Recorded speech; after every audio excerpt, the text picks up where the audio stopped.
नमस्कार दोस्तों, स्वागत है आप सभी मित्रों का दिव्य सृजन स्पिरिचुअल के इस प्रातः 7 बजे कथाओं की श्रृंखला में। दोस्तों, आज हम जानेंगे कि किस प्रकार आदिगुरु शंकराचार्य द्वारा बौद्ध धर्म का सुधार होता है। यह उस समय की बात है जब बौद्धों का सारे देश में बोलबाला था। बौद्धों ने बौद्ध धर्म के वास्तविक मर्म को परित्याग कर भंड और पाखंडपन का रूप धारण कर लिया था। सारे देश में घोर नास्तिकवाद का प्रचार हो रहा था। कुछ लोगों का कहना है कि प्रतिशोध लेने के लिए पीछे हिंदुओं और हिंदू राजाओं ने बौद्धों को विशेष रूप से उत्पीड़ित किया था। कहा जाता है कि हिंदुओं द्वारा उस समय बौद्धों का भीषण निर्यातन हुआ था। उनके साथ बड़ा निष्ठुर व्यवहार किया गया था। दल के दल बौद्धों को अग्नि में भस्म किया जाता था। पर्वतों पर से नीचे गिराकर मार डाला जाता था। विख्यात अत्याचारी रोम सम्राट नीरो के राजत्व काल में जैसे ईसाइयों के ऊपर अमानुषिक अत्याचार हुए थे, बहुत से हिंदू राजाओं ने बौद्धों पर भी वैसे ही निष्ठुर अत्याचार किए थे।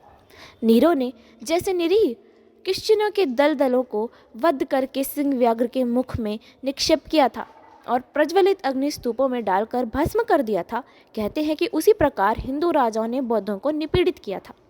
लोगों का कहना है कि बौद्धों पर अत्याचार होने का मूल कारण शंकराचार्य की भीषण उत्तेजना थी, लेकिन यह नितांत भ्रममूलक कल्पना है।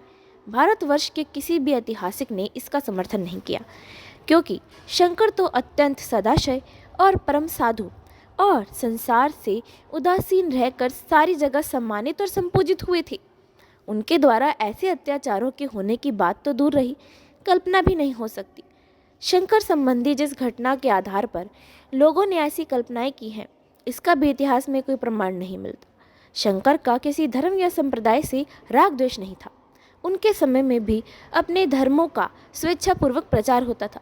कितने ही धर्म संप्रदायों में कदाचार और कुसंस्कारों का प्रचार था। उन कदाचार और कुसंस्कारों की शंकर ने घोर निंदा की, इसमें संदेह नहीं। लेकिन वो किसी पर अत्याचार करते या उनकी प्रेरणा से लोग अत्याचार करते थे, ये कहना बिल्कुल भ्रमात्मक है। और बौद्ध धर्म ही क्यों, उन्होंने तो शैव और वैष्णव दोनों धर्म को निंदा की थी। मालूम होता है शंकर के प्रतिपक्षियों ने शंकर के राग द्वेषवश इन अत्याचारों की अवतारणा की है, क्योंकि जो शंकर विशुद्ध अद्वैतवादी ध्यान धारणा द्वारा मुक्ति साधन मानने वाले थे, हिंसा, क्रोध, लोभ और मोह रूपी इन सब रिपुओं का वर्जन और शमदम तितिक्षा आदि त्याग वृत्ति द्वारा ब्रह्म प्राप्ति का साधन बताते थे, भला वह बौद्धों पर अत्याचार करते, ये बात तो किसी के भी समझ में नहीं आ सकती। वो तो सर्वभूत ब्रह्मसत्व उपलब्धि का उपदेश देते थे, वो दूसरों पर अत्याचार कैसे करते। हाँ, कुमारल भट्ट के समय वैदिक धर्मियों और बौद्धों में संघर्ष हुआ था, परंतु केवल संघर्ष हुआ था। उस समय बौद्धों ने हिंदुओं पर भीषण अत्याचार किए थे। प्रतिशोध लेने के लिए हिंदुओं ने भी अवसर पाकर उनके साथ वैसा व्यवहार तो कोई किया गया था, इसमें आश्चर्य नहीं, लेकिन उसका उत्तरदायित्व शंकर पर नहीं आ सकता। हाँ, शंकर नास्तिकतावाद और नास्तिक बौद्ध धर्म को सही करके उसकी नास्तिकता को दूर हटाना चाहते थे। जन्म भर उन्होंने इसके लिए चेष्टा की, लेकिन किसी मनुष्य क्या जीव मात्र से उनका राग द्वेष नहीं था। एक बार मध्य प्रांत के एक प्रबल पराक्रांत राजा के यहाँ शंकर के साथ बौद्धों का विषम तर्क संघर्ष उपस्थित हुआ। उसमें यह बात तय हुई कि जो पराजित होगा उसे प्रज्वलित अग्निकुंड में डाल दिया जाएगा। यहाँ का राजा क्षमताशील और ऐश्वर्यशाली था, लेकिन था मूर्ख। जब शास्त्रार्थ आरंभ होने लगा तो राजा ने दोनों दलों से पूछा कि आप लोग तो मंतव्य प्रकाश करेंगे, उसके सत्य का निर्णय कौन करेगा। राजा की युक्ति युक्त बात दोनों दलों ने विचार कर ये बात को ठीक ठहराया कि इसके लिए यह उपाय हो सकता है, एक खाली पात्र लेकर आया जाए और ऊपर से ढककर राजसभा में लाकर रखा जाए। और राजा से परामर्श करके दोनों दलों ने यह निर्णय लिया कि जो पक्ष विजय माना जाएगा उसको यह बताना पड़ेगा कि इस पात्र में क्या है। मंत्री की बात को सुनकर बौद्ध दल के पंडितों में से कोई कुछ कहने लगा और कोई कुछ। तब शंकर ने कहा कि इसमें भयंकर काला सर्प है। शंकर की बात सुनकर राजा और मंत्री ने समझा कि बौद्ध और शंकर दोनों झूठे और अधार्मिक है। लेकिन शंकर के अनुरोध से जब पात्र को खोला गया तो सचमुच उसमें भयंकर विषधर सर्प निकला।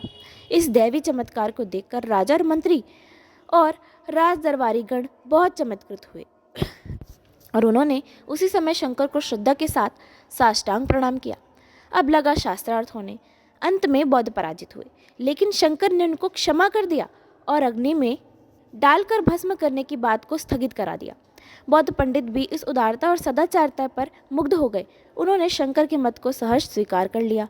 इसी तरह सारे देश में भ्रमण कर शंकर बौद्ध धर्मियों को शास्त्रार्थ में परास्त करने लगे। उस समय वैसे भी बौद्ध धर्म का अधपतन होने लगा था। खैर, शंकर स्वामी ने यह तो नहीं माना था और उनकी विचारधारा की बिल्कुल विरुद्ध है। कदाचार ने बौद्धों के नैतिक जीवन को एकदम पतित बना दिया था। सर्वसाधारण लोग उसे उपेक्षा की दृष्टि से देखने लगे थे। इस समय जैसे बंगाल में नेड़ा नेड़ियों के दल जुटकर पवित्र और मंगलमय वैष्णव धर्म को कलंकित कर रहे हैं, ठीक उसी तरह से बौद्ध युग के उस अंतिम भाग में भिक्षक और भिक्षुकगण स्थान स्थान पर स्थापित बौद्ध संघ व मठा में समवेत होकर नाना प्रकार के विभत्स क्रियाओं द्वारा ये बौद्ध धर्म को कलुषित कर रहे थे।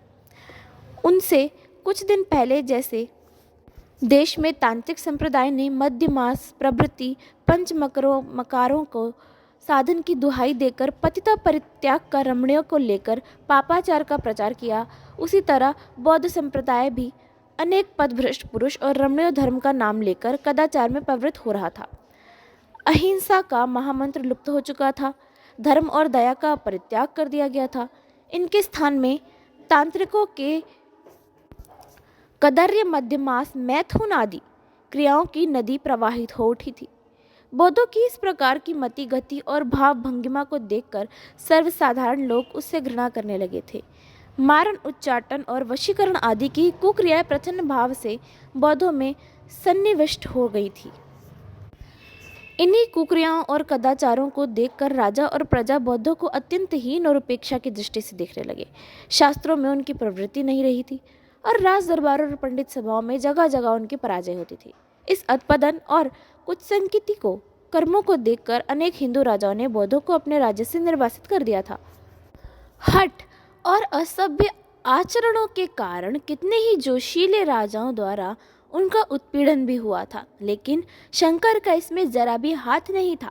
उनको जब कभी किसी के उत्पीड़न और निर्यातन की बात मालूम होती तो वे अपना प्रभाव से उस शक्ति संपन्न राजा को मना कर देते। इसी तरह बौद्धों को अपनी अभूतपूर्व विद्या बुद्धि से परास्त और उदारता और सदाशयता से मोहित और मुग्ध करते हुए शंकर सारे भारत का भ्रमण करने लगे और सारे देश के बौद्ध पंडितों को शास्त्रार्थ में पराजित कर उन्हें दोबारा वैदिक धर्म की स्थापना की।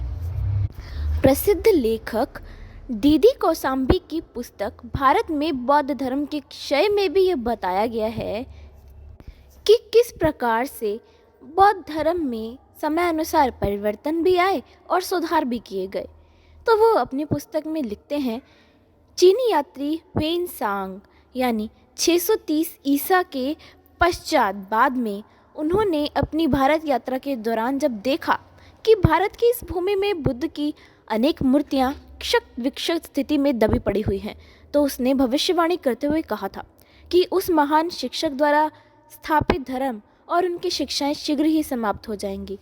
बंगाल के शासक शशांक ने बौद्ध प्रतिमाओं को ध्वस्त कर दिया था, यहाँ तक कि उस पवित्र बोधि वृक्ष को काटकर जला दिया था जिसके नीचे बैठकर बुद्ध को 12 सदियों पहले ज्ञान प्राप्त हुआ था।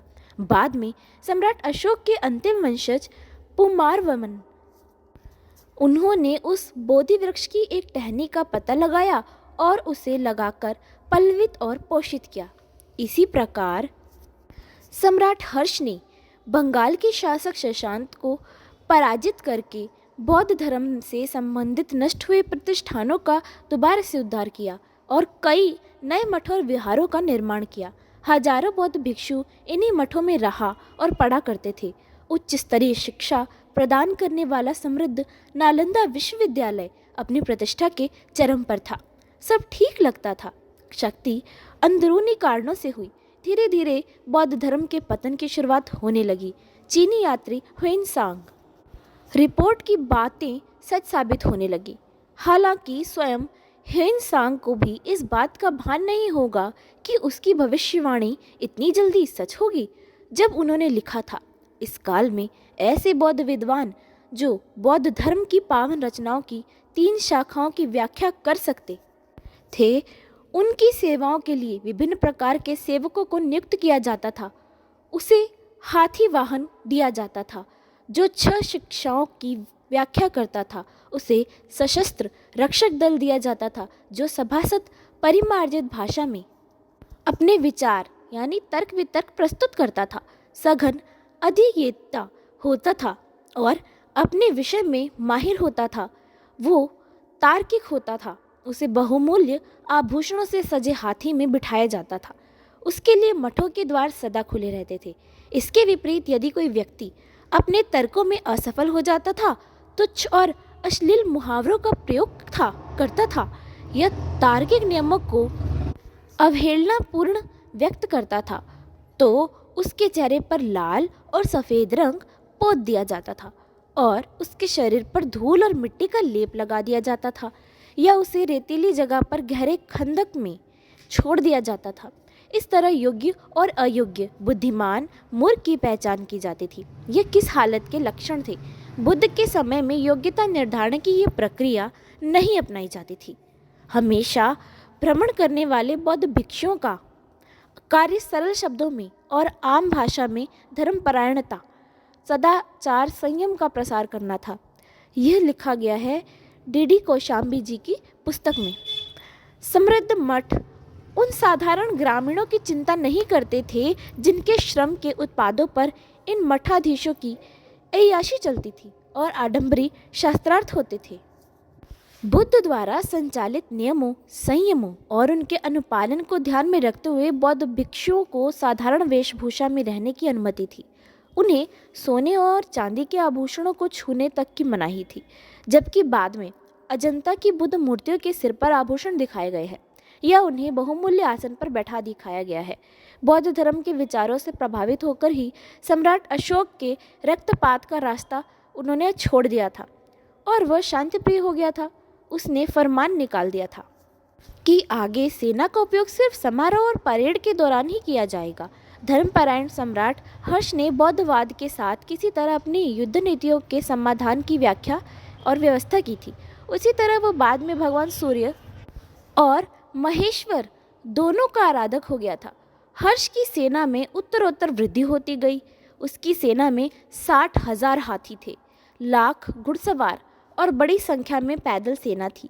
वह बौद्ध था, यहाँ तक कि उसकी खुद की हत्या करने आया हत्यारा पकड़ा गया और दरबारी लोग एकत्र होकर उसके लिए मृत्युदंड की सजा की मांग कर रहे थे, तो सम्राट हर्ष उसे छोड़ देने की हिमायती थे, जबकि आम जनता जो युद्ध में जान देने के लिए मजबूर थी और चाहती थी कि लड़ाइयाँ कम लड़ी जाएं ताकि जनधन की क्षति ना हो, हर्षवर्धन का इनसे कोई वास्ता नहीं था।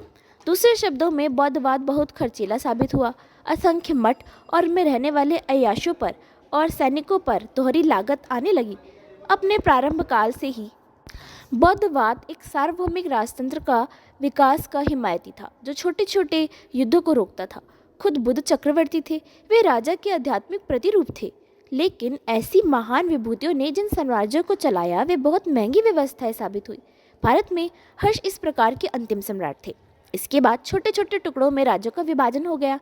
यह प्रक्रिया नीचे से उपजी सामंतवादी व्यवस्था के उदय तक चलती रही। धीरे धीरे प्रशासन सामंती तंत्र के हाथों में चला गया। इस व्यवस्था का जन्म भूमि पर संपत्ति के नए उपजे अधिकारों को लेकर हुआ। गांवों ने साम्राज्यों और उनसे जुड़े संगठित धर्म को खंडित कर दिया। जब अपने में परिपूर्ण गांव उत्पादन तंत्र के मानक बन गए, करों की वसूली मुद्रा की बजाय वस्तुओं में होने लगी, क्योंकि खपत भी स्थानीय थी। दूरगामी व्यापार की गुंजाइश कम थी, इसलिए आपसी टकराहट भी नहीं होती थी। मध्यकालीन भारतीय परिस्थितियों में खाद्य और कच्ची सामग्री को दूरस्थ स्थानों में पहुंचाने के लिए परिवहन की व्यवस्था नहीं थी। सम्राट हर्ष ने अपने पूरे साम्राज्य का भ्रमण किया था।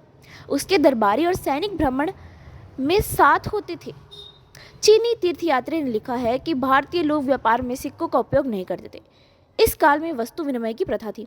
प्रमाण के तौर पर देखा जा सकता है कि हर्षकाल के कोई सिक्के उपलब्ध नहीं हैं। इसके विपरीत मौर्यकालीन पंचमार्का वाले सिक्कों की भरमार पाई जाती है। प्रारंभ में बौद्ध धर्म बहुत सफल हुआ क्योंकि तत्कालीन समाज की आवश्यकताओं की पूर्ति करने में ये सफल रहा। ईसा पूर्व 6ठी सदी के गांगेय क्षेत्र का समाज अपने में परिपूर्ण शांतिमय गंगाओं के रूप में संगठित नहीं था।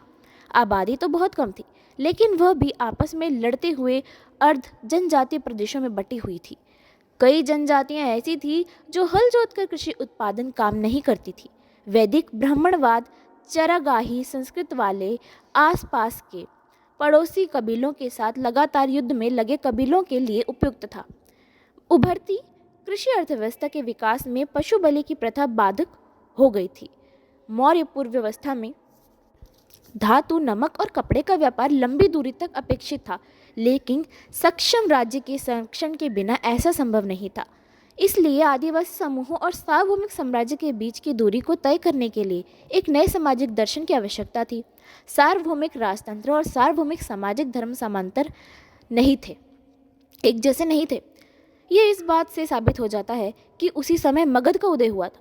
न केवल बौद्ध धर्म बल्कि मगध राज्य के कई समकालीन मत, चाहे वह जैन हो, आजीविक हो, और सभी वैदिक यज्ञों और पशु बलि का विरोध कर रहे थे। बौद्ध धर्म वन्य देश और जंगली आदिवासियों के क्षेत्र में बढ़ते व्यापार को संरक्षण दे रहा था। प्राचीन व्यापार मुर्गो, जुनार, कार्ला, नासिक, अजंता के स्मारक और अवशेष इस बात को प्रमाणित करते हैं। बौद्ध धर्म का सभ्यता निर्माण का काम ईसा की 7वीं सदी तक खत्म हो गया था। अहिंसा का सिद्धांत सार्वभौमिक रूप से स्वीकार तो हो रहा था।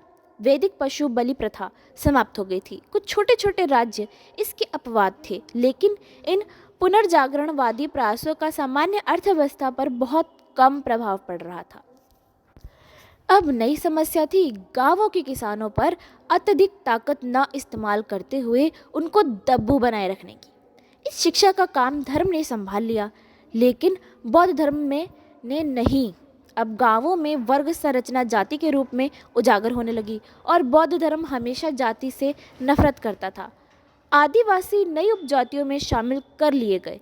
आदिवासी और कृषक वर्ग कर्मकांडों के जंजाल में फंसने लगा, जिसे बौद्ध भिक्षुओं ने निषिद्ध कर दिया था। कर्मकांडों पर ब्राह्मणों का एक छत्र अधिपत्य स्थापित हो गया। तो अब इस समय ब्राह्मण पथ प्रदर्शक के रूप में सामने आया और उत्पादन के लिए प्रेरक की भूमिका निभाने लगा, क्योंकि खेतों की जुताई, बीज बोने और ये जो फसल उगाने का मुहूर्त कब होगा आदि, इन सब के समय तय करने का पंचांग उनके पास रहता था। पंडित नई फसल और व्यापार की संभावनाओं की विधि बताने लगे। ब्राह्मण उत्पादन पर बोझ नहीं बनता था, जैसा कि उसके वैदिक पूर्वज या बौद्ध मठों द्वारा किया जाता था। इस काल में बौद्ध को विष्णु का ही अवतार मानकर समझौता किया गया। इसलिए औपचारिक बौद्ध धर्म धीरे धीरे लुप्त होने लगा, लेकिन बौद्ध धर्म की महत्वपूर्ण शिक्षा का ह्रास नहीं होना चाहिए। अच्छे विचारों के लिए हर व्यक्ति को अपने दिलो दिमाग के पोषण और प्रशिक्षण की ज़रूरत होती है। जैसे अच्छे गायन के लिए गले का रियाज और अच्छी दस्तकारी के लिए हाथों का अभ्यास जरूरी है, लेकिन विचारों का मूल्य और महत्व इस बात पर निर्भर करता है कि उनसे कितनी सामाजिक प्रगति हो पाती है।